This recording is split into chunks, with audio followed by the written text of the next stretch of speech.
Do you want to feel happier? Do you want to feel more radiant and more alive? Or to go beyond alive and truly feel like you are thriving? That's what I'm here for. Helping you find that best you that you know is in there. It is. And you can start accessing that you today. It's possible. If you're ready for a shortcut to just that, let's work together. Reach out and let's work one-on-one to transform you and your life into happy, into thriving. Reach out to me and book a quick call. It's in the show notes, and let's get you there.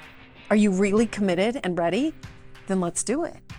Personally, I'm the happiest I've ever been thanks to all the practices that I've made a part of my life. You can be too. It is here for you, I promise. You can also access my course, The Youthfulness Hack, which is all about feeling good and getting radiant and all the things I do concentrated in one spot. Go there today and use code AMY15 for 15% off right now, only for listeners of this show. And if you are truly ready to have accountability and live happy, book a call with me today. The world needs your best. You deserve your best.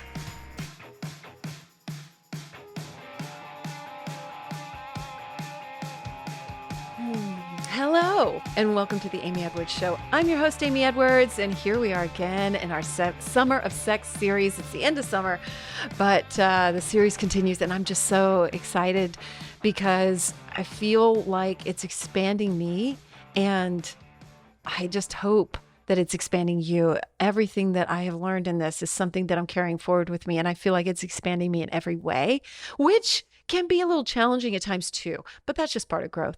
So we are going to cover that today and so much more. I'm just happy that you're here. If you haven't signed up for my newsletter, please do, because I am keeping up with everything that comes out, and you can get easy access and probably pretty early access to all the shows. So that's at amyedwards.com or amyedwards.info, and all the links to everything are there, including the entire sex series on amyedwards.info. You can find it on all platforms there. So thanks for being here. And I am so excited today to welcome Zaia the Oracle.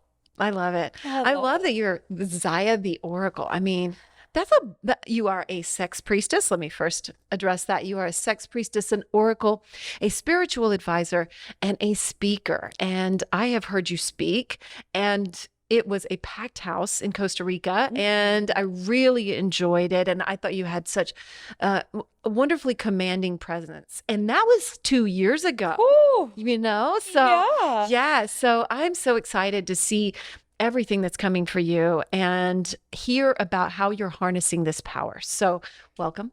Thank you. You're welcome. Thank you for that beautiful intro and that reflection. It's amazing. I feel like I'm a different person now than I was 2 years Me ago. too, right? Yeah. I mean, since we're talking about sex, sexually big time I am. Have you seen let's just jump in. Have you seen personal sexual growth even from 2 years ago? Do you go like, I thought I knew stuff and now like, whoa? Completely. Isn't that a trip? Completely. Don't you wonder what we're going to know in 2 years from now? Yes. Well, and here's the fascinating part is that I have come into my sexual mastery as a single woman. I love that. As But a I single really woman. feel like that's where I expanded the most too. Mm-hmm. Now, that's not to say I don't with a partner a ton. It's just a little different.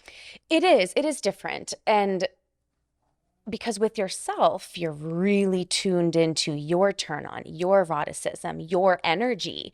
Whereas with a partner, it's very easy to blend. We're merging. We are merging with another person. So there's a different type of growth that can happen in that type of container. For sure. And it's been tough being a single sex priestess for I bet. several years now. Oh my gosh. You know what? You're just getting called higher. You're going to have it all like ready. Oh yeah. I mean, that's so cool. So tell me how you stepped into Zaia the Oracle. I'm very curious because that's bold. Thank you. It is You're bold, welcome. and I'm actually, really being guided to step forward more as sex priestess. And Love it. I've hid from that a little bit. Oracle felt really safe. Even though it's bold for the world, for me it felt a lot safer. It's prophecy, it's spiritual development, it's we can get on board with that. Whereas sex priestess is like, what? We're doing what? And so it's really been a process. I did the corporate thing. I studied fashion and French. I was a personal stylist in college. I had a jewelry line at one point. I landed in finance. I was a financial advisor for the last. Wait, how have you had time to do all this? I know. Wow. I'm 36. Oh, wow. Yeah. Okay. I did not realize you were 36. You are presenting much younger. I love it. I love it. Thank you. Youthful. That's Thank that you. youthful. It's that sex glow. It's that sex glow. Let's be real. It's the Totally. orgasm glow. It is. Nothing can replace it. Right. Yeah. So I really did that whole thing, and I kind of followed the path that was laid out before me, although it was an intuitively guided path, which is why it went all over the place. But then my intuitive awakening happened. And I was a born intuitive, but I suppressed my gifts at a really young age because it scared me. I didn't have a framework or a context. I didn't know how to talk about it. And so I shut it down. And then in my 20s, it just flipped back online, and I had to figure out what to do with it. And at that point, spirituality wasn't trendy. There were not crystals on Instagram. It was not like a cultural thing, at least not that I was aware of at the time. What year? I guess 7 or 8 years ago? 2015-ish or something? Before, probably 11 to 14. Okay. 2011 to 2014 was like awakening, spiritual awakening type of thing. And I was in finance at the time, and I knew I was there to build something to leap from. I knew that wasn't my end game. I didn't know what I was leaping to. I was seeking. And so, I kind of found mentors along the way. My intuition came online, and it was divine intervention. I started doing healing sessions on the side. I started facilitating miracles, not meaning to. And people were just like, dude, you've got to do this. Like, if you need a sign, this is it. You've got to do this. And I just kind of looked around and was like, wait, I checked the boxes of success. I should be happy. I should be fulfilled, but I am not turned on. I'm not turned on by my life. I'm not turned on by my career. I'm not turned on. And so I left finance to be an oracle.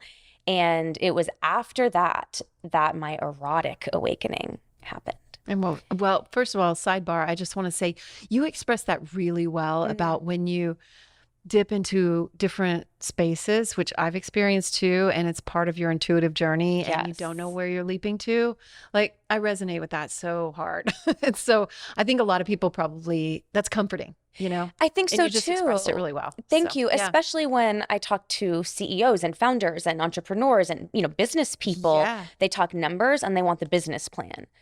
And I'm like, there's a time and a place for that. But if I had a business plan, I would not be where I am right now. Oh, shit. I love that. I wouldn't, because I need to, one, follow my intuition, and two, follow my turn on and follow my eroticism, because that has an innate intelligence that is different than the mental intelligence. And so there's this beautiful weaving that gets to happen that most of the world doesn't know about. It's like the secret sauce where we're stuck in the numbers, but we want to feel fulfilled in a different way. It's like we have to be able to bridge this old paradigm of mental, logical, linear with this, we'll call it a newer paradigm, although it's ancient. We're all wired this way, this intuitive, erotic, turned on essence. And it's the combination of the two that is the most powerful. Okay. So what was your awakening like? And then how do we get to this? Okay. Oh God, let's see. I mean, I feel like just two small questions for you. Right. I have stories for days. Good. I'm thrilled. I can't wait. Share it all. Whatever's coming up for you. I'm excited. The intuitive awakening, I'll start there and I'll just do it briefly. Cool. The divine intervention that happened, I'll tell that story. I was at a yoga festival in Houston. I was living in Houston. Are you a Texan? I'm a Texan. I'm a Houstonian. I consider Austin home, but yes, I'm a Texan. Me too. I'm Texan. Okay. And I was just sitting in a meditation circle with friends as a participant, not leading anything. And somebody sat down next to me, and I just gently waved my hand to welcome him in. And I didn't touch him. And he shot back and said, "What was that?" I sat on my hands. I was embarrassed. I was like, "I don't know, nothing." Did you feel anything when you did that? No. Or no? I wasn't even attempting anything. Mhm. And now I was behind the scenes. I was in the spiritual closet. I was practicing energy work on myself. It was just all kind of coming online. Got it. Practicing with close people, but not talking about it. Okay. And so he has this visceral reaction to my energy. And then a girl next to him said, no, no, no, I felt that too. Take this as a sign. If you're not doing this, you've got to do this. You're a very powerful energy worker. And I was like, okay. And then strangers formed a line and sat down in front of me to receive energy work. And Just right there at that yoga. right there in the dead of summer heat, just formed a line, word of mouth. They cried in my arms, one after the next, said, this changed my life. I will never forget this, and had these life-altering experiences. And at the end of the day, I literally threw my hands up and was like, okay, I will do this. And I started doing it on the side while in finance. That was a huge conflict of interest. I had to really be methodical about it. And then I remember one time in my office, beautiful bougie office, I didn't know this then, I know now. It was what some people would call a Kundalini awakening. Okay. And I Just in your office. Casually in a pencil skirt, feel like I'm leaving my body. And I was like almost grasping, like floating above my body, all of this energy coursing through me. And all I knew how to do was hit child's pose. So I hit child's pose on the floor and I just start breathing. And that was at a time when I was having a lot of physical symptoms. And at one point I was fainting at work. They called 911. I was taken in an ambulance. Like, it was very physical for me. Wow. And dramatic, like it stuff. was dramatic. Wow. And of course, Western medicine didn't know what was going on because it was energetic. And Western medicine does not look at or consider energetics. Mhm. So fast forward, I leave finance, I moved to Austin, and it was leaving that structure and setting myself free in that way that gave me the space to, one, be in nature. Nature is erotic. Nature is erotic. I mean, nature is sex. It just is. It's how things procreate. It's how flowers and bees, and they call it the birds and the bees for a reason. Like, it's just, if you really look at nature, it is the most pure, divine, erotic expression of creation. So when I moved to Austin and I could immerse myself in nature, I started going to the springs every day. And I made a deal with myself that I was going to go topless and I was going to find that comfort in my body to be naked in nature as much as possible and move through the cultural conditioning that says it's dangerous or it's bad or whatever. And it was just that led to the next level of my erotic awakening. And it was a remembrance. I started the way that I channel now. Mm-hmm. I can't imagine me not doing that. It's such a huge part of who I am, but the way I move my body, the way energy moves through me, the way I even pull prophecy or anything that I do, it all comes through the body in this erotic expression. And it was a process to get there. Did you not used to move like that? Because it was one of the first things I noticed about you too. Really? Yeah. And it's funny. I said, you've met Zaia to Justin earlier, and I go, she moves like this. And he was like, I was like, in Costa Rica. And he goes, oh, yeah. But I mean, like that, you definitely it's very graceful, but it is you, Thank you. or channeling through you. I don't know. Yeah, it is. It's the it. embodiment. The embodiment. That's And perfect. I was blessed with dancing growing up. I was a dancer, hip hop, maybe ballet, you were drawn to that jazz. because you were working toward embodiment and expression. Yes, and I remember at a very young age, middle school actually, being told both by a teacher and by my mom, like, you're too sexy, or you're a little sex pot. And I was like, I'm just doing the dance that was taught to me, by my teacher. I was just doing the dance, but it was so natural for me to be in that kind of erotic innocence because it was innocent. Now they're going to be like, this all makes sense. Yes. They're like, oh, sex priestess, got it. Okay. Right. Yes. Okay. So the awakening nature here you are. Mm-hmm. So you were like, I'll step into using. Yeah. Was your name always Zaia? No. I didn't think so. No. So I treat it as a middle name. Okay. Jessica Bird is my given name. Jessica Zaia Bird.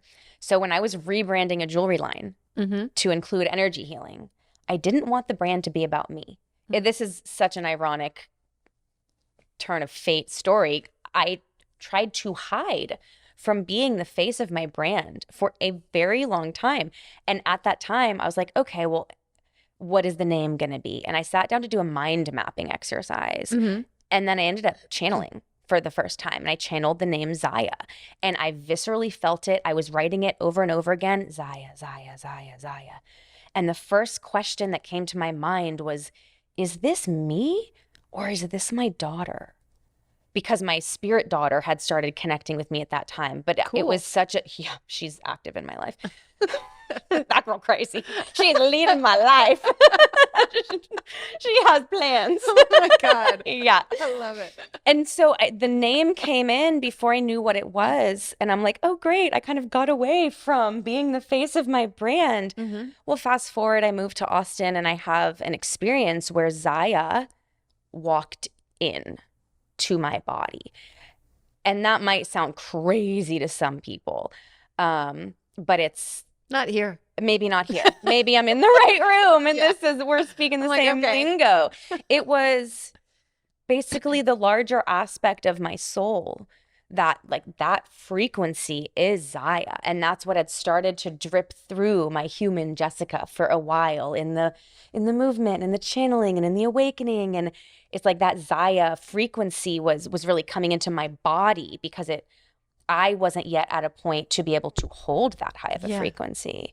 So it was in 2020 that I had a experience of Zaia walking in, and that's when Sex Priestess came online. I was flashing memories in the temples in Egypt, Sex Priestess of Isis, fast forward to the Magdalene lineage, doing it, just visceral memories of this. Cool. Yes. And then all of that just kind of coming back alive within my own body. So I took the name Zaia because it literally walked in and people just started calling me that. Some people call me Jessica, some people call me Zaia. In my work, people definitely know me as Zaia. And it's just, yeah. So I treat it as a middle name. Yeah, that's who you are to me. But yeah, it's who I am to me too. Well, so you got Sex Priestess. Did that scare you at first, or a little? It was a homecoming within myself. The idea of bringing it publicly was like a little bit daunting. But at that point, it was all behind the scenes. It was with my private clients. It was with, I wasn't stepping on stage as a speaker, as a sex priestess. Right. It's a little bit different. But at that time, it was more of a remembrance and it felt safer because it was kind of behind closed doors. But this event actually happened at a medicine ceremony, the first and only group medicine ceremony I've ever done. I don't do a lot of... What medicine? Psilocybin and MDMA. Okay. I'd never done it before. First time. And I had a lot of hesitation doing that around other people because I'm so energetically sensitive. But I felt called and I did. And so people actually witnessed this whole transmission of me being in erotic transmission, naked, legs spread at the top of stairs of a friend's house. Like, that's not something I had done before. Wow. But it was so natural. And people came up to me the next day and were like, we need that. I'm here for it. More of it. We need what you bring. And they're now some of my best friends. And so it's been a process of bringing it more publicly. And now it's like, that's just what my soul is calling. It's all that wants to come through me. It's all I want to talk about. It's what I'm activating in everybody. Because sex, from my experience, sexual energy is the gateway to God, the gateway to your personal power, the gateway to the integrated divine human self. Is it the gateway or a gateway? A gateway. Okay. The gateway for me right now. I like that. In my work. I'm sure there's plenty of gateways. Right. But from an energetic perspective, the core wound that I see in the collective, in the world, is the disconnect from our sexuality and the disconnect from our creative power. Big time. I mean, we've been talking about that on these episodes so much, and that's why I'm doing this too, Right. because there is that. I recognize it in myself, and I recognize it in society, and I think about my daughters and that kind of thing. When you were talking about coming online with that, I mean, you had sort of a gradual, escalation of it. But at the same time, while you were having all this, you experienced a lot of confirmation, right? Like Yes. from all different directions. Did you ever have any doubt? Because I think that, sometimes a lot of people maybe are stepping into some things that they're led to, but aren't experiencing that level of confirmation. Did you ever have moments when you didn't and you had doubt? Or what would you say to someone stepping into that? In my experience, the bigger leaps I take, the more confirmation I get. Ooh, I like that. Yeah, because the leap is scary, and that's where the doubt comes in. The doubt usually comes in before you take the leap. Mm-hmm. At least for me and what I've seen with clients. Yeah. That's where the doubt, the fear, the hesitation, you go into the mind. When you're in the mind, you're not in your body. Right. You're not in your feeling senses. You're definitely not in your eros. Mm-hmm. That passion, love, sexual, sensual nature that literally animates us. You're not in that. And so I have found that when I take a pause and I choose to step in, or I choose to take the leap, like for that leap for me was opening up my energy field to be on psychedelics around a lot of other people. That was a leap for me, because there's a lot of danger in psychedelics that people do not talk about. And just energetically in general. So that was a leap for me.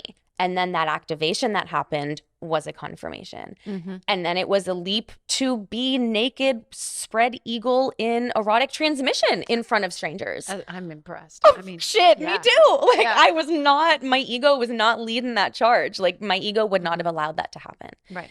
But since it was such a big leap for me, I received that confirmation. So that's been my experience, is if you're in doubt, have you actually taken the step yet? Or are you just in that trepidation of like wanting the proof before you move forward? Because that you'll stay stuck forever. Yeah, that's an excellent point, because you're not going to get the proof most of the time. Anyway, you're not going to get Not if you're forging a new path, not if you're innovating, not if you're bringing something new. There's no framework for it yet. Right. And so true innovation, you have to be able to take the leap. And what I've found for myself is what helps me feel safe in taking those leaps is connecting to my power. Okay. And Let's that talk is about that that. sexual energy. Let's talk about that. Okay. So what are your recommendations for this, or how do you start the path for people, or what would you tell even someone like me that's already walking the path and into it? So what are some of your practices, and what are we doing? I think the first, Not sure where to start. Yeah, no, this is great. Yeah. I think the first practice that I usually teach and that I return back to time and time again is connecting my mind, my heart, and my sex. Okay. And it can be as simple as closing your eyes, breathing. I'm doing it right now. Okay. Are you? Yeah, Okay. I'll guide it. Everybody. Yeah, let's guide it. Okay, cool. So Okay. close your eyes. Mm-hmm. Take a breath.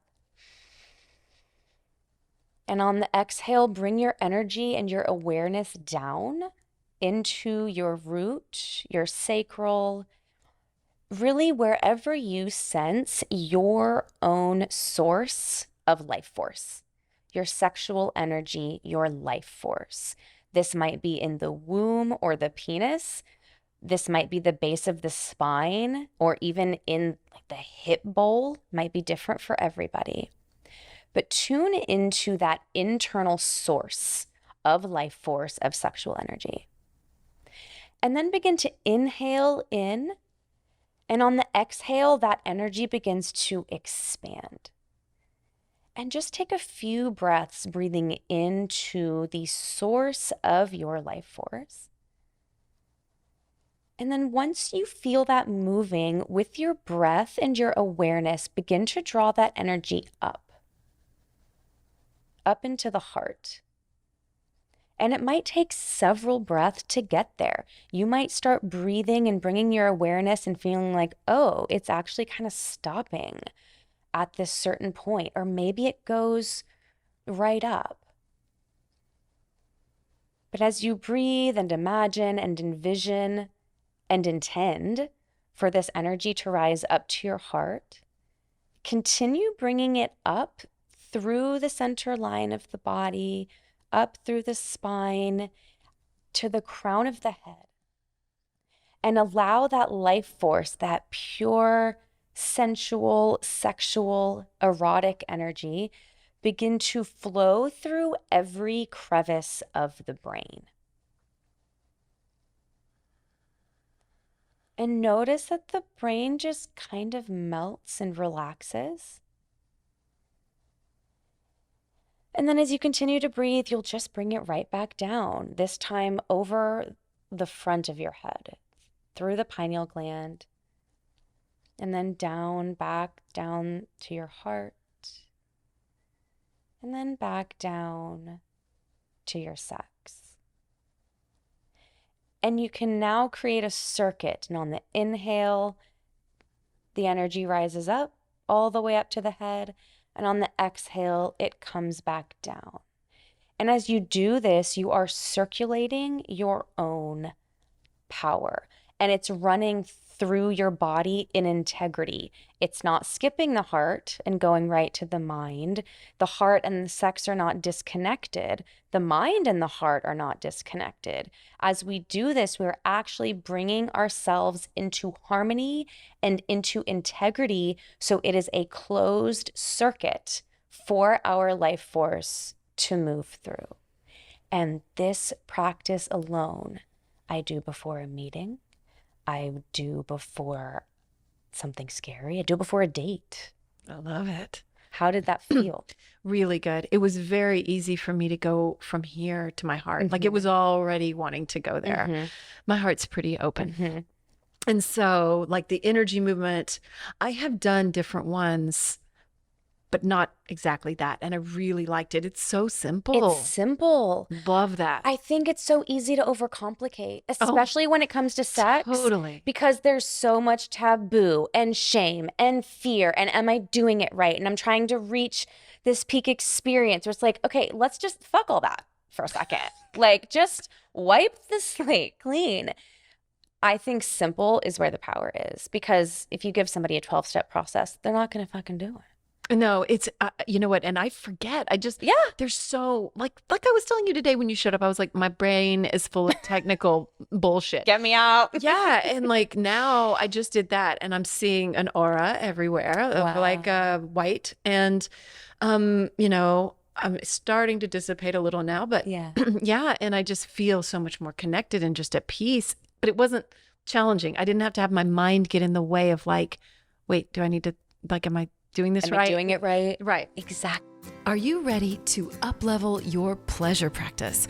I have in mind, and the main things that have helped me are the tools that I've found from Wands. Wands creates luxurious products that encourage us all to honor our body, celebrate our sexuality, and live in pleasure.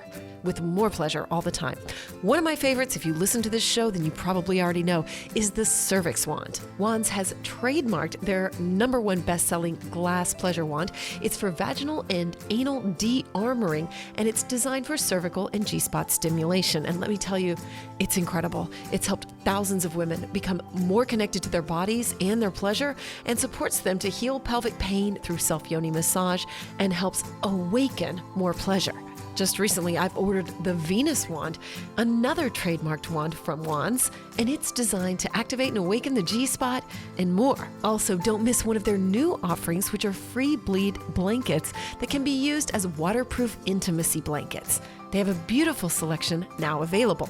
But take a look around at wands.com, that's WAANDS, because they have a huge selection of incredible items like yoni eggs, crystal pleasure wands in amethyst, black obsidian, anything that your heart desires, and so much more.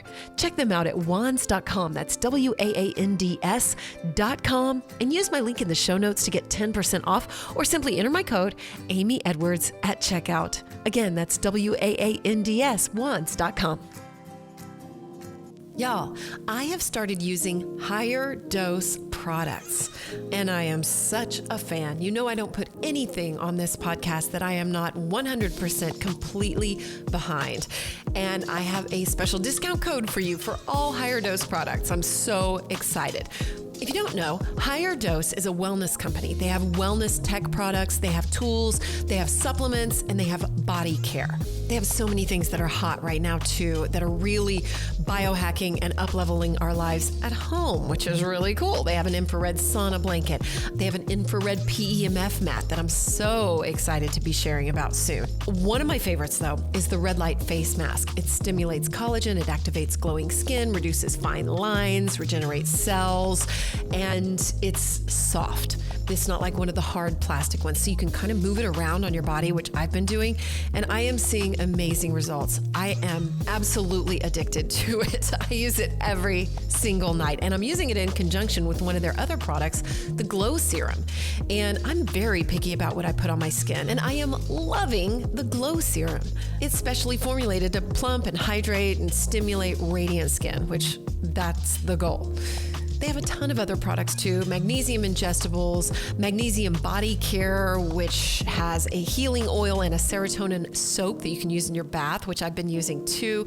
It boosts your mood, enhances your skin, and deepens your detox, gets you calmed down. Anyway, I'm a fan, so I'm so excited to offer you 15% off using my code MAGIC15. Go to the show notes. You can click through on the link right there, or if you go to Higher Dose, just enter the code MAGIC15 and you'll get 15% off.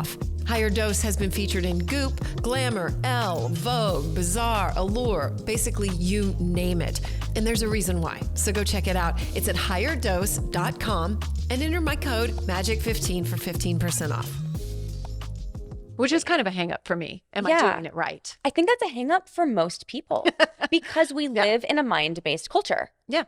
And so there's a right or wrong. And with eroticism and sexual energy, there's not. However, I will say that most people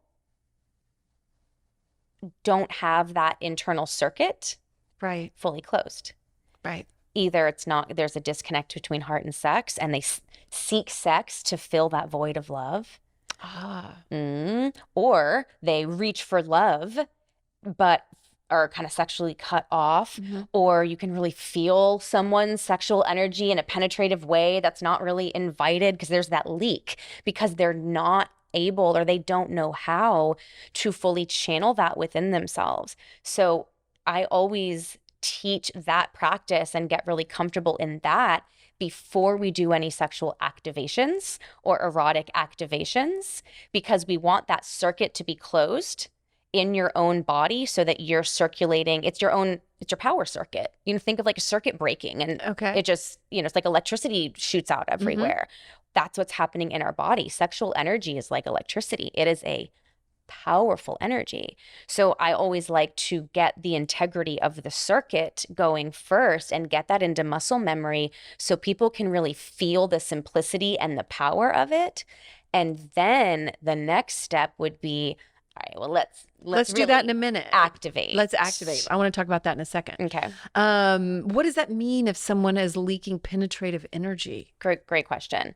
So I'll give some context for like masculine, feminine energetics. The masculine energy is a penetrative force. It's the positive, whereas like the proton. Yeah. Yes. The feminine is the electron, the negative force, the magnetic. And so it's these two polarities that come together in union in sex. And that's how we go from 2 to 1. So I view kind of the relationship between sex and God as I see it in the quantum field. I have a strong quantum lens, is source God is like the 0 point, a spark of light. And then this spark of light comes into time and space and bam, splits into positive, negative, masculine, feminine, left, right, up, down, hot, cold, good, bad. That's just the paradigm that we live in. And so that's that masculine, feminine force. So in order to come into union, which I think at a soul level, we all crave, union with the divine, union with source, whatever word resonates with you, union with truth, union with love. Yeah. It's a deep soul desire for. It's like a longing for. It's a longing. Mhm. And that's what sex can provide, with this positive and negative force, like magnets coming together in one. Mhm. Where are we going with that? What was the initial question? Well, we were talking about Penetrative force Uh-huh. and leaky energy. So that being said, we all have a masculine and a feminine. That's why we can do it for energy. ourselves, right? That's why we can do it Mhm. within ourselves. And and it's a spectrum that we play in, right? It's just labels. It's labels for something ineffable that the brain is trying to understand. So like, Okay. we don't want to get too caught up in the labels, and it's helpful to paint a vision and a framework. Agreed. It's all a spectrum, and it's all our own judgments that we're placing upon it. But that's a whole nother conversation. Totally. Okay. So when we are not in integrity within ourselves, mind, heart, and sex, your sexual energy isn't moving through a closed circuit. It's moving through a fragmented circuit. For example, if kind of the collective wound that I see is, again, that disconnect between heart and sex, and that disconnect goes right through our solar plexus, which is our personal power, our self-responsibility. And it's a long time coming that this has happened, where, I mean, think back to men going to war. And what did they do? They probably shut down their heart so that they could really be focused and not be distracted by matters of the heart or the family back home. Or if I do this, what about my wife and my kids? It was a smart tactic to kind of move out of the heart and into just that primal penetrative force and the logical strategic mind. Well, back in the day, the temples of Isis, these ancient sex priestess temples, this was where men would come back from war and go be healed in the temples by sexual priestesses to help them heal, to reconnect their internal energetic circuit, to run their eros and their sexual energy through their body so they were whole, so they didn't bring trauma back into civilian life. They could go experience trauma and then be healed and then go back to their families, their lives, whatever that was, so it wasn't passed down. Well, when's the last time we were aware of having sexual priestesses doing sacred sexual work? It's been a hot minute, you know? And so we have generations of men who had gone to war, think grandparents, great-great-great-grandparents, for example, went to war, came home, had trauma, and that's been passed down generation after generation after generation of this disconnect between heart and sex. Sex is primal. Sex is our primal nature, not just the act of sex.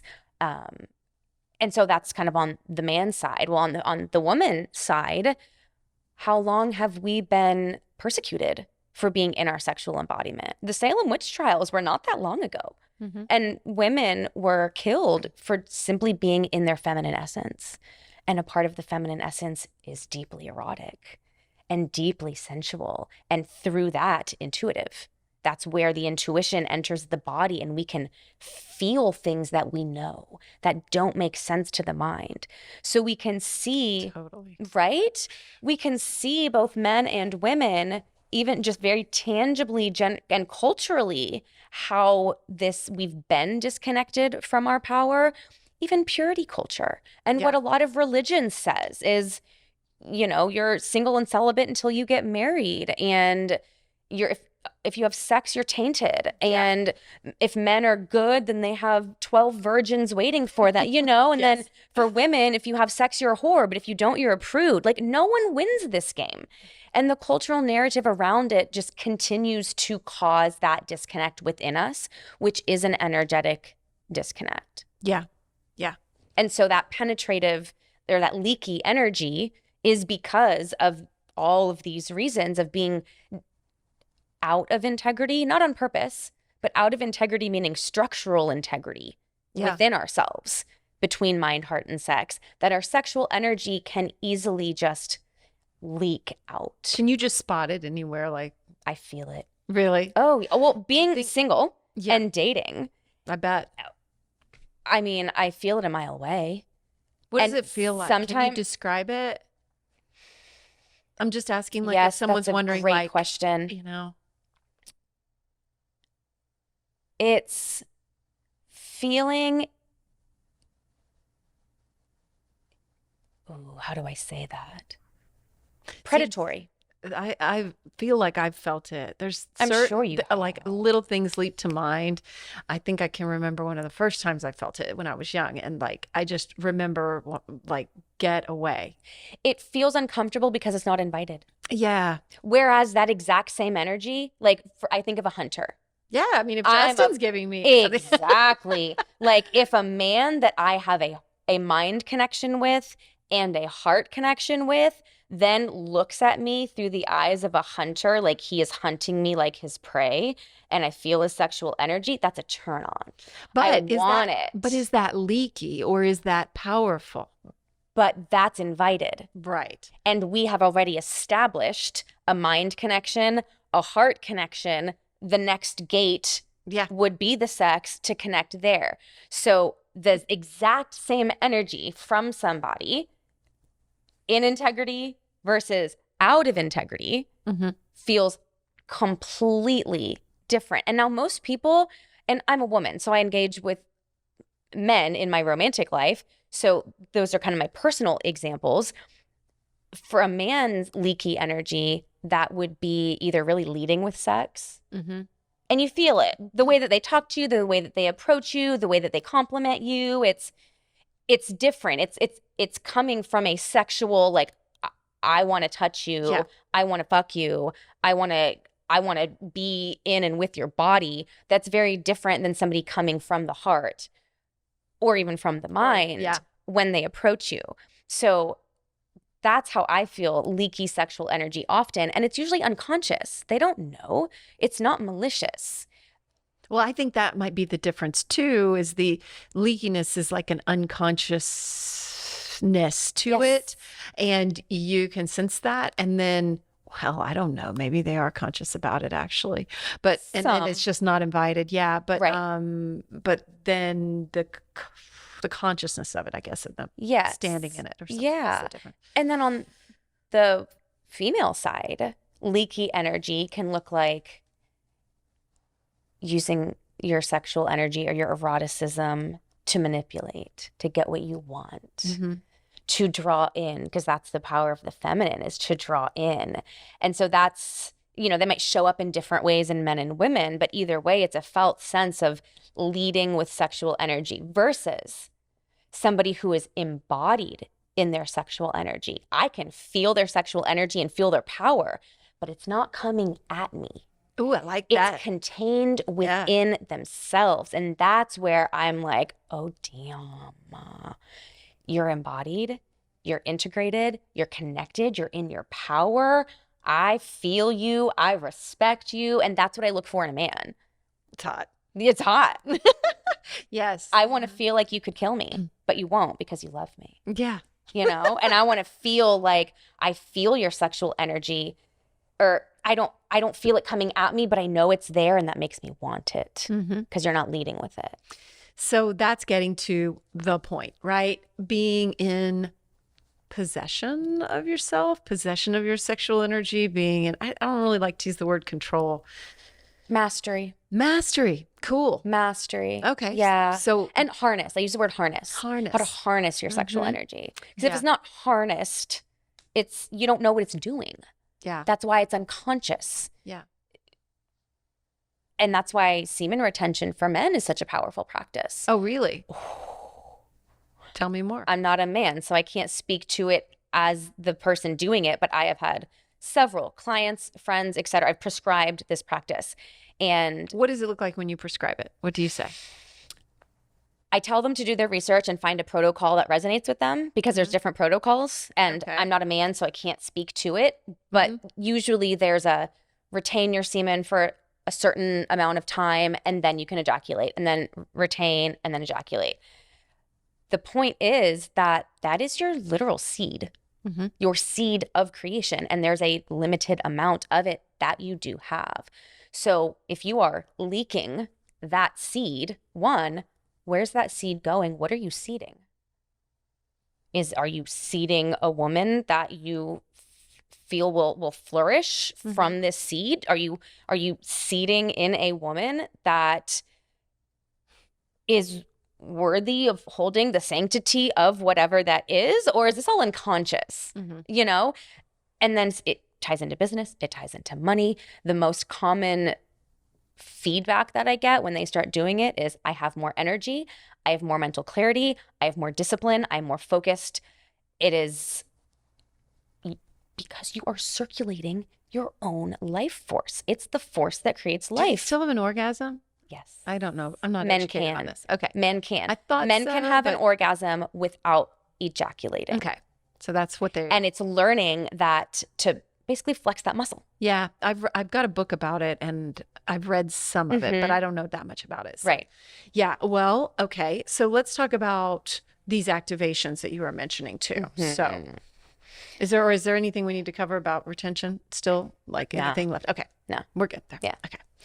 So let's talk more about when you mentioned we got to the point of like activations Okay. before I asked about leaky energy. So we were doing our self-contained, Yes. sexual power, Harnessing your power. harnessing our power. Yes. When it goes to activations, it's more in depth. Okay. I usually do, it's in the body. Mm-hmm. So I do this in group settings and workshops with private clients, masterminds, retreats, erotic awakening, that type of thing. But I guide people through opening their body as opening their channel.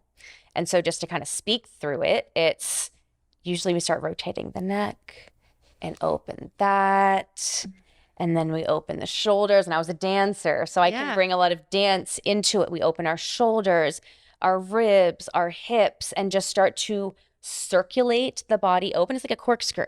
Okay. It just circulates the body open. Mm-hmm. And then as we get in our body, I drop into erotic transmission, which I can't really do on a podcast, but that's my full embodied bringing through whatever we need to bring through and then coding that in people. Mm-hmm. But I get them to open and embody their own channel first. And then an exercise I did actually at my last retreat was with the feather and blindfolds. Mm-hmm. And we all had blindfolds and a feather. And it was a guided experience of just touching yourself with the feather and allowing your breath to meet the sensation. Because where your breath meets sensation is where you're directing energy in your body. Oh, I like it. Right? Yeah. It's simple. So simple. It's so simple. And when you can really feel that subtle sensation, it attunes you to feel subtle energy. Mm-hmm. And sexual energy can be subtle. It can also be very explosive. Mm-hmm. But subtle energy is subtle. And so as we kind of tune in with the feather and with the breath and we begin to move our own eros in our body, we can then escalate it and move into a state of rapture. Okay. I fully believe that women in a state of rapture is the key to liberation for the entire planet. The entire planet. Mm-hmm. Because it's a magnetic force, a creative force, a divine, godly human force. It's like the Big Bang. Think of the Big Bang, just a universe is created. Well, that's what's happening in our bodies when we really start to work with our sexual energy. So when people start to feel that in themselves and learn how to self-source their own pleasure, self-source eroticism, self-source eros and power, there's nothing that's not possible. You move from the field of possibility, which is where the mind lives, to the field of pure potentiality, which is creation, magic, synchronicity, the Big Bang, the void. And so through that state of erotic awakening and rapture, we can hold an intention and hold a vision. And as we feel that energy move through the body, it's fueling that vision. And I'm sure people have talked about sex magic in some of your other. Oh, yeah. And I'm me. Too. Yeah, of course. And that's where it comes in is, yes, you can just be at home and do a pleasure practice and physically orgasm. And that is barely scratching the surface of what you can feel and experience and open in your life and create when you truly activate that deep, erotic, sexual energy in your body. Because a lot of people have physical sex, but they don't feel it energetically. Sure. Most people don't have Oh, any idea. I'd say that's more common than not, probably. Yeah. Yeah. Like I remember the I first did it for years. Yeah, same. I remember the first time I was energetically penetrated. And I call it a God cock and pussy portal. That's just how I see it. It's like a golden God cock. And I felt it up through each of my chakras, up through my crown. Like I could feel the energetic penetration and the energetic movement. And I was like, that is what my soul and my body has longed for in sexual experiences my whole life. And I didn't know what I was missing. I thought I was wrong or something was wrong with me for not feeling fulfilled after sex or not. And it's like, because at a soul level, I know there is so much more. And I'm such an energetic being, as we all are, that without that, it was like, well, what? Ma, I don't care. It's like once you've tasted filet mignon, Taco Bell just doesn't do it anymore. Yeah. And so that's kind of my prayer for the world, is to really shed the shame and the fear and the judgment around sex, to not only feel it physically, but feel it energetically, because literally anything is possible when we're all embodied in our sexuality, connected to our heart, connected to our mind, which means we're connected to God. I think it's like a way of saying, just tapping into that infinite energy that is the quantum particles, that are just mostly space and just energy that we don't understand, and tapping into that, because I know now that I've been doing a lot of the stuff that I've been talking about on the show, like I'll reach a state sexually during sex and with a partner or without, I'll reach a state that like basically feels like I'm in space. Yes. It's like you dissolve. Yeah, you just like sort of dissolve or evaporate or whatever, or enter this space state. And I have to watch getting my mind in the way, because then sometimes it's like meditation. When I've only had a handful of times where I've gotten to that really moment of energetic space, and then I go, oh gosh, this is exciting. Hold on to it. Don't let it go. Yeah. And so you really just got to like let go of that and just be in that space. But to me, it's like accessing that energetic point, which is like everything that you just said, right? Yes. And so then what's possible? Then it's that potentiality. Exactly. Yeah. Anything. Yeah. So what have you seen happen from this? Maybe in your own life, maybe with other people. Great question. Man. I want to hear some things that have happened, because I'm trying to think. I've seen revenue double, triple, quadruple. I've seen intentionally or just as a byproduct? A natural byproduct. Okay. Like a natural result. Natural result. Okay. Natural result. And sometimes it's also an intention. Yeah. But I can trace sex to business, to money, to relationship, pretty much anything I can trace back to your relationship with your sexual energy. It's kind of like a challenge that I give myself. Like, give me something. I want to see if I can trace it. Yeah. I've seen, there was a man in one of my masterminds years ago, and he was like, I'm really struggling with purpose. I have all of these business ideas. I don't know which one to choose.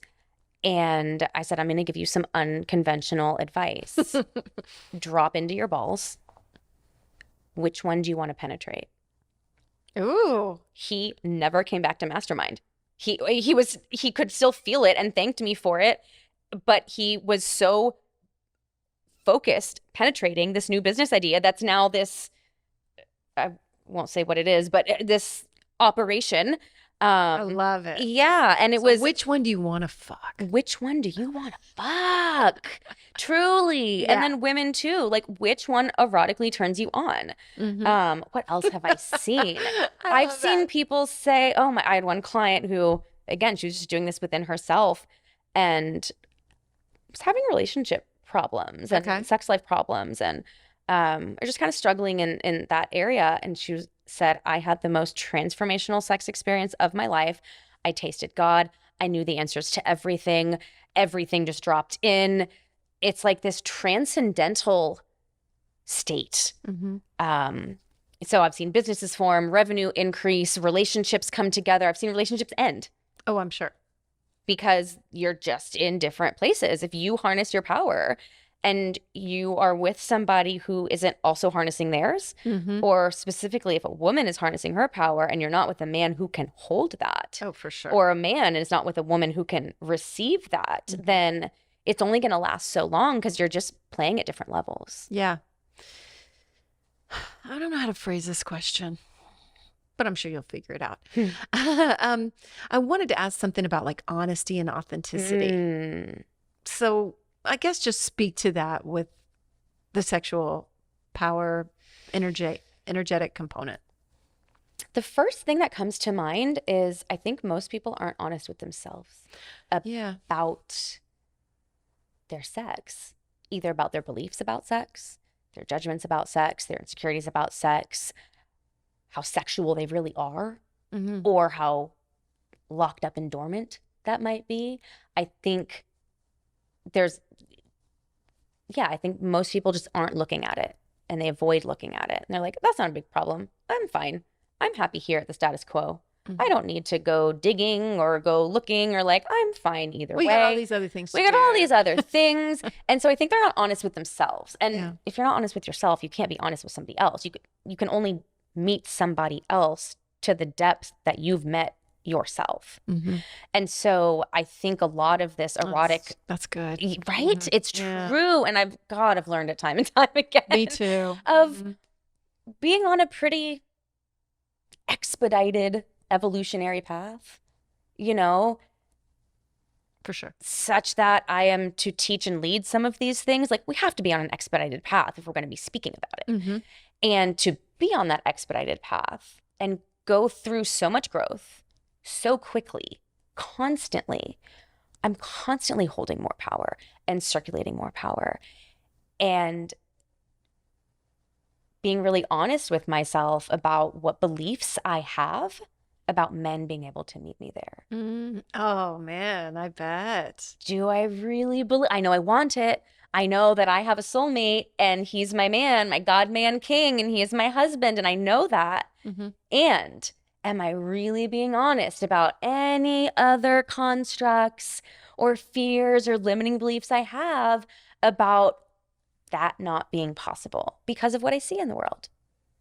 And so that honesty, it just opens up so much because then I can look at that and be like, oh shit, there's still a part of me that is not on board, that really doesn't believe it's possible for me to be mentally, emotionally, energetically, sexually fulfilled with a partner. And so what do you do to clear that out, or are you just patient with it? Patience. Both? And I just rewrite the story. When I notice, what does that look like for you, that process? I notice what belief is operating, and I see that as like the computer program. Okay. That's like the coding in the system of the computer that is the mind. I just saw a TikTok on this and it was so good. Really? I have to find it and send it to you. Yeah. The girl did both points of it. And she was like, I'm just running the program, Yes. And her spiritual self was like, oh my gosh. Change the program. Yes. Exactly. But we can't change it if we don't see it. And that's where the honesty comes in, is we have to be able to look at ourselves in the mirror and look at our mind, because that shows us what mental programs are running. And then with awareness, you can just rewrite it. So I recently realized, and it's been layers of Let's this. say it's a practice. Okay, good. And then, but then you can start to see, right? But then you can start to see it tangibly. Like I was seeing where I was attracting men who could meet me on maybe 3 of 4 levels, maybe emotionally, mentally, but not sexually, or vice versa. And I notice, oh, wait, hold on, there's still something operating because I'm seeing what's coming into my reality. So I've got to shift something in my own mind. And now as I shift that, the biggest transition for me was intentionally looking to see God in every man. Because source, universe, God is infinite. Of course, God can hold me. If God is in a man, I can be met on every level, levels that I don't even know exist yet. But isn't God everything? So everything that you see about everything is actually God. Yes, and we have free will, and a lot of us disconnect from our own divinity. Yeah. And a lot of that has to do with sex. We've been told that sex is not holy. We've been told that sex is not sacred, that God is not in the bedroom, culturally. And that's where a lot of this God wound comes in, is like, if I do this, I'm going to hell. Yeah. And especially dark sexuality, which I am a huge fan of. And that does not mean bad. What do you mean? Dark sexuality to me is the deep primal. It's the stick out your tongue and spread your legs and roar and growl. It's your animal nature. Okay.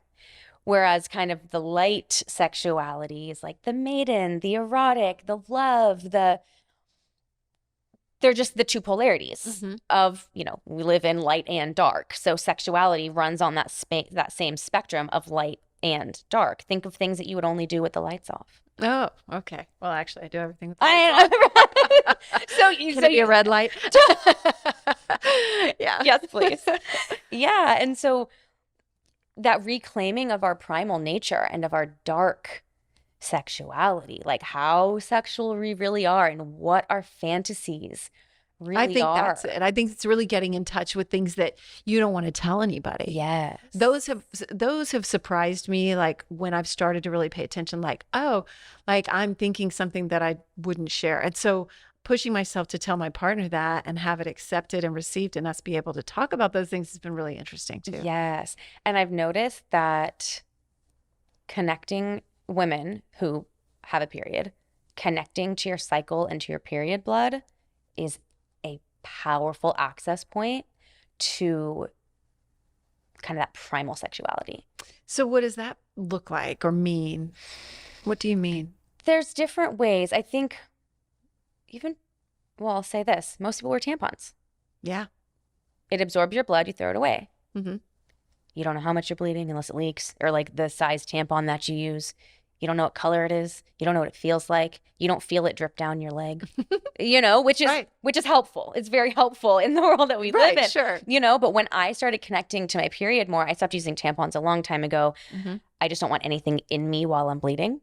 And personal process. Yeah. Personal thing. It's the channel is open. I like resist using them. Like I'll not want to, but then every now and then I will. But then I'll just like, okay, I'm so honest Here we on are. the show, but like I just started having a period again because I had an IUD. So I've really just reconnected with all this in the last year and a half. And so sometimes I'll just wad up a piece of toilet paper and be like, yeah. Do you ever do that? And like just put it right there. And then I'm like, that's fine. I started wearing period underwear.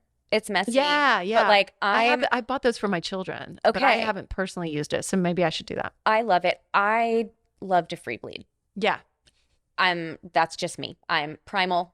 So and that means no, I'm into this. I'm glad we're talking about Okay. this. So that means like just you'll get more connected with what's going on. Like I felt so out of touch with it having an IUD. I didn't have a period for like so many years. So many women. That is the common cultural narrative. Of being disconnected from it. And it's like, and there's shame and there's embarrassment. And if there's blood on your pants, it's like, oh, that's a thing. Meanwhile, I'm like, fuck this. I want to be on the grass bleeding on the earth. Like, I love you. The most natural thing for me. I've actually had scary experiences with that. A vulture swooped down one time. Holy shit. I was like, okay, maybe we'll go undercover. Yeah, don't go scuba dive. Totally. Yeah, but even like touching it, I put it in my plants. My plants. I've heard that's great. But it has connected me to myself in a deeper way. I feel connected to pregnancy every time I bleed. I feel like I'm birthing death every time I bleed. And it's primal. It's dark. And I love it. I love it. I just want to like bathe in it. And that's so awesome. That's the part of that dark sexuality, that I'm like, I want a man to meet me there. Yeah. Like, why is this bad or whatever? I know I have. And I want to be turned on. Exactly. And be turned on by it. Yeah. Because there's men who are afraid of it which is probably reflecting our own disconnect or our own fear. And the more women connect to our own power, the more men are going to learn to meet that. Like, we don't know what we don't know. That's right. And it's if natural and it's natural, like you said, nature being, birds and the bees, like nature is sex. nature is sex. And I had an experience once where I was bleeding in a sexual encounter and he went into a bit of a trauma response. Wow. Because blood is associated with injury or abuse or fighting. He was like, I don't want to hurt you. I don't want to hurt you. I'm like, I want this. You're like, actually, it's kind of like lube. Yeah, like I'm here for this. But that's not only in his brain, but in his nervous system. Like we're wired disconnected from a lot of our primal nature. And when we get in touch with that, a lot of this erotic energy just naturally begins to move. It just begins to open up because we're connecting with the part of ourselves that has held shame or taboo or judgment. We hold a lot of that in the lower chakras. Yeah. And it's just being conscious about it, right? Exactly. Like energy flows where attention goes, Right. And so when we start to connect with that, sex is just kind of a byproduct. The sexual activation is kind of a byproduct. I love that because that takes the, achievement. Yes. I like that phrase, achieve orgasm. I fucking hate that. It. Yeah. And it takes that out of it and just lets it be more of that presence. Yes. Instead. And it actually, like, I'm a huge fan of just being in the orgasmic state. Yes, a peak orgasm is phenomenal. And I'm so here for that too. Mm-hmm. But just being in the waves of that orgasmic state, which I think most people bypass because they're seeking to achieve. Yeah. And it's a tough thing to overcome in your mind a little bit. At least in my journey, it has been. And I'm like, no, this is it. This is it. And just let is that this taking too long or this should be happening easier or there's all these stories that go on in the mind, but mainly that's because we are not taught about sex from a woman's perspective. Most sexual research and teachings have been from men. Yeah. Yeah. I mean, we live in a male-dominated world. Yeah, totally. So women in rapture are going to change the goddamn world. Let's talk a little bit more about the rapture part of it. Why that word? I like that word. It came through very specifically. Cool. And in a religious context, it's a cool word because it kind of sounds like what it is. Rapturous. Exactly. Who doesn't want that? Yeah. And rapture and rupture can go hand in hand, but that's a different conversation. Rapture is interesting because from a religious context, from Christianity, it actually seems like orgasmic bliss there too, frankly, unless you're talking about the rapture where everyone's taken away. Exactly. Yeah. The rapture is when, like, the second coming of Christ. Yeah. For example. Mm-hmm. And culturally, religiously, that has been painted as a story that God comes down as a man and then those who are holy or whatever go up to heaven. Just vanish, I think. Yeah. They ascend. Yes. Right. Mm-hmm. And the way that I interpret it is the rapture is people experiencing a state of rapture. And it is through the state of rapture that we connect with divinity, we feel Christ consciousness. That is the coming of Christ through our own body, through our own ecstatic bliss. That is rapture. I'm 100% on board. Right? 100%. Like, yeah, I mean, anyway, Christianity is a whole nother conversation, but yes. Totally. And like, thank you I believe we contain it all. Yes. God is in us, and that is like this rapturous state of being. Beautiful. Yes. I love it. And yeah, we already covered kind of creating through that state, right? Really, what we were going to talk about today was sexual sovereignty, and we haven't even mentioned that word. And I want to touch on that. Well, luckily for us, we did talk about it a little bit at the beginning. Oh, good. We just didn't use the word. Go us. So that's the practice that we did of circulating our energy. Beautiful. That's the practice that I teach in sexual sovereignty workshops. Oh, cool. That is it. Great. And then another practice is, and we do this first because it's really eye-opening for people. Okay. First, I'll define it. Sexual, that's easy. Sovereignty is of your own authority. It's just being your own authority. Mm-hmm. And so sexual sovereignty is having your own authority over your life force, over your creativity, over your sexual energy. And a lot of people don't realize that they outsource that power, outsource their creativity, outsource love, validation, approval, success. They outsource all of these things. That's giving away their power in all aspects of life. So when we begin to self-source our sexual energy, like we did at the beginning, we are coming into our own sexual sovereignty. Is there an opposite word for sovereignty? Good question. I don't know. I was just sitting here thinking like, oh, I don't know what that would be. To me, I see like a power dynamic of sorts. Yeah. Like if there's power over another, that would be kind of the opposite. I don't know what that word would be. Dominance. I don't know. Yeah. That's not quite it though. Yeah. But yeah. And there's a separation. Mm-hmm. And so stepping into that sexual sovereignty is essentially stepping into your power. Completely. And most people, I won't say most people, the world at large does not connect personal power with sexuality.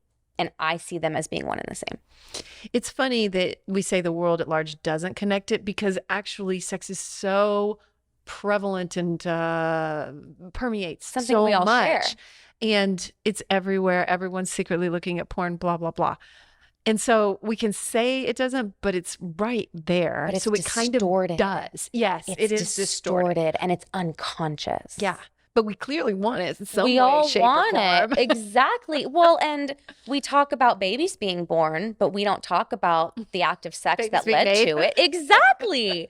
It's like, how much jizz did you let out before? right. Or like, where did you conceive? How was that experience for you? You know, like, yeah.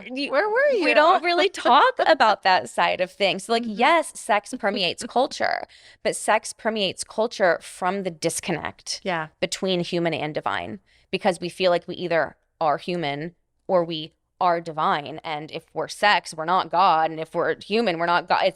There's this separation. And Yeah, I guess the point is that it's there. Like it's there. So why don't we get in alignment? Fear, Yeah. judgment, Yeah. distortion. There's so much distortion in, And like all the things you world of said, the sex. old religious, yes, paradigms and all that kind of stuff. right. Mhm. And it's so interwoven in our psyches and in our nervous systems, to where we literally don't feel safe.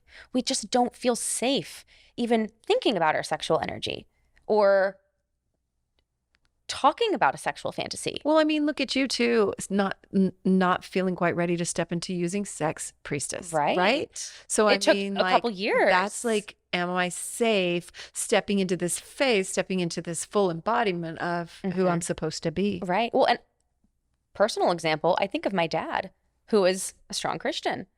I wanted to ask. I like to ask that about Yeah. like how your family has handled this. My mom has always been my number one cheerleader. Even when she didn't get it or understand it, she felt almost helpless. Like, I want to be there with you and for you, but I don't know how. But she always listened. She was always there, always. Love it. And she's always been there. Dad, Were you raised in the church and stuff? Like religious? very religious, Mhm. Christian, reads the Bible every morning. Mom, more the tradition of it, wanted us to get the sacraments of, Mhm. being Catholic sacraments, whatever they are. You were raised Catholic? Catholic with her, Presbyterian with my dad. So they're not together. No, they got Gotcha. divorced at a very young age. Okay. Yeah, so separate parents. And it's interesting because growing up, I was more comfortable talking to my dad about like dating or boys, or I told him when I smoked weed for the first time, also so I wouldn't get in trouble for it. I'm like, smart. But like he was just more open about it. And my mom was more reserved and like, we don't do that. I think she just had her own fears around being sexually embodied. Yeah. As I've gotten older and really stepped into being a healer, an oracle, a spiritual teacher, a sexual priestess, Mom has really opened a lot. Like I've seen how my evolution has impacted my family. Dad, over the years, as he was able to view what I do through the lens of God and Christianity. He sees that in many ways we're saying the same thing with slightly different perspectives, different language, you know. But I haven't talked to him much about the sexual piece. He doesn't ask a lot of questions. Yeah. I was at dinner with him and some of his friends once, and they were asking me a bunch of questions. I was like, actually, a lot of my work is around, you know, sexuality. And they're like, tell me more. And so I'm talking about it. And I was like, it makes some people uncomfortable. And my dad like raised his hand. I'm like, okay. Yeah. So yeah, that's what comes into my head is like, I'm an advocate for sex. Not just the physical act, but obviously the energetics of. And can I be so in integrity, so pure, so crystal fucking clear that I can speak about it to anyone, to as many people as possible on a global stage, and be in integrity and both feel my divinity and my humanity at the same time. And that is my litmus test. And if I can do that, then I'm in full integrity and I am the pure transmission of the truth of sex. And we need that. And there's a lot in there too about compassion for someone and where they're at. Of course. Yeah. And not needing the validation.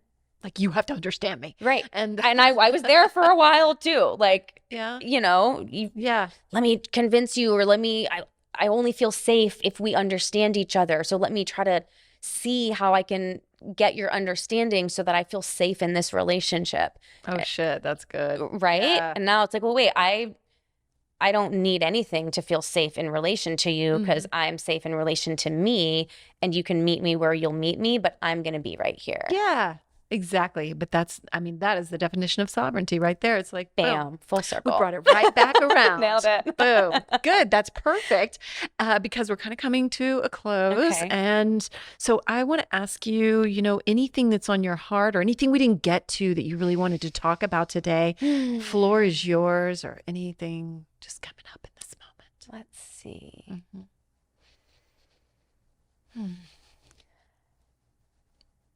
Interesting. What I'm seeing is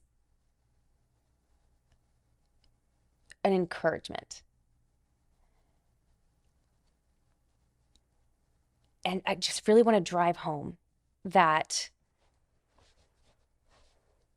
everything in your life can and will transform when you tune into your sexual energy, especially when it comes to money and business. And that's where this topic is a little bit touchier to bring because of HR and All the considerations. all the considerations, which need to be there. But they're just trying to protect against the distortion of sexuality. The new model, the true pure model of sexuality is not yet infused in business and finances. And that is where I see economies really being able to shift. New business structures, new economies being born, like on a global economic scale. Again, that's why I feel called to this work, is I see that as being the key to instill a new template so that businesses going forward and companies and, again, economies, I just keep hearing economies, are running through that pure channel. And it's going to look very different than it does now. But for any business structure that is not equally connected to sovereign power, like the people in the company, the ethos of the company, if it's not grounded on a foundation of sovereignty, intuitive guidance, mixed with logic, and being of service to the whole, it will not last. It won't last. It will crumble. You might start a business and make a couple $1 million and or have a heyday, and then it dissolves. But I mean, long-term, longevity of business economies and what we deem as success, sexual sovereignty is necessary because that is the power. Mm.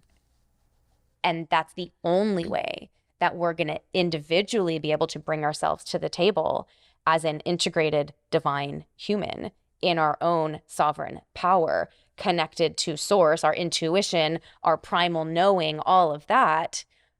That's what's needed in each individual that forms a company, that forms a foundation, that leads an initiative in the world.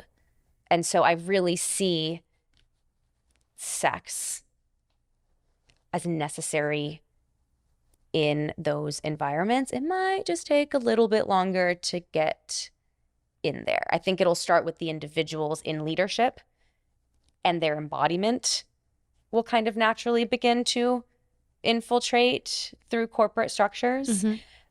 But I think sexual empowerment for global leaders is necessary. Do you think there's sort of a sexual revolution going on? Yes. What's that? I mean, I feel like we're sitting here talking We're about it in right it. now on Yeah. a podcast. Right. You know? So that has a lot of power. A lot of people are doing that. And so, you know, it tries to be suppressed on social media, blah, blah, blah. But yeah, I mean, like it looks a lot different than ones in the past, maybe in the 60s. Or Yeah. We're not burning panties. not burning bras. Is it Yeah. burning bras. That was it. Yeah, we can burn our panties now. Right. Let's do that. Let the blood just drip. I don't know. I love it. Yeah, but There's but a lot I of, do. oh, go ahead. It's like a conscious revolution or A something. conscious sexual revolution. Mhm. Because I see even with people who, and I've fallen victim to it, who teach on sexuality or speak on this topic, still bringing it through a framework of hooking people. Mm-hmm. And that's not sovereign. Using this allure, this magnetism to make a lot of money because sex sells. And Oh, that's interesting. that doesn't Yeah. mean don't be a gazillionaire. By all means, everyone make all the money and funnel it through a clear, pristine channel. We need it. Great. Let's all be wealthy All for it. and sexually embodied. Mm-hmm. But I've seen it in other people and I've seen it in myself. It can be sneaky where it's like, no, I genuinely want to liberate sex in people. And I know sex sells, but how can I be really diligent in my marketing to not energetically hook people and let who I'm speaking to remain in their sovereignty and honor them as a sovereign being? Otherwise, it's really easy to use this topic as the revolution that it is to just make a lot of money really fast and not actually make the difference that you intend to make. Yeah, I mean, it's keeping that ego in check Right. nonstop. I mean, look at cults, you know, look at Keith Raniere or, Yeah. you know, Nexium and stuff like that, you know, the ego gets out of hand or whatever. And that's just being human sometimes. So, you know, it's just again, I always come back to, it's just a practice, you know, like, and it's, if we can start to really live that, then you're stepping into being honest with yourself and you're stepping into, that's when you're inviting more in and, you know, clearing space for Right. getting rid of old programs, Right. right? Yeah. All right. Does that feel good? Yeah. Anything you want to add?